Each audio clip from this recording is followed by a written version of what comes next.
Mokabat na sa 73.11% ang herd immunity coverage karon sa lalawigan sa Misamis Oriental gikan sa 80.67% nga herd immunity.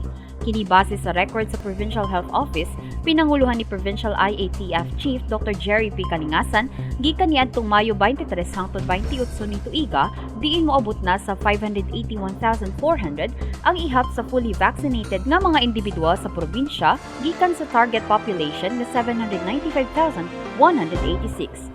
Kinigil ng kuban sa mga lungsod sa alubihid nga dunay ihap nga 20,048, balingasag nga 40,635, balingwan nga 7,146, binuwangan nga 5,179, Claveria nga 33,981, Hitagom nga 8,807, Initaw nga 22,830, Hasaan nga 33,910, Kinugitan nga 8,507, ug Lagundong nga 14,282.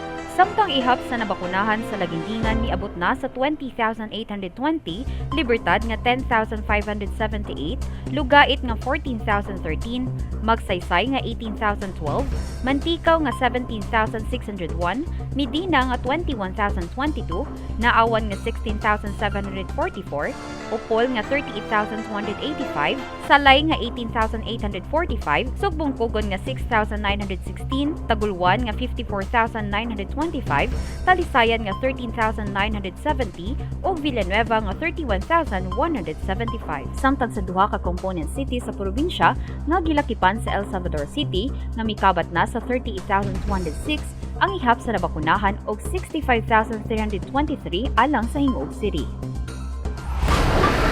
Sa kasamtangan walay undang ug padayon ang paningkamot ni Gobernador Bambi Emano kauban ang tanang personahe sa Provincial Health Office nga babakunahan na ang kinabag-an uban ang tinguha nga maangkon na sa hingpit ang herd immunity ug mabalik na sa normal ang tanan.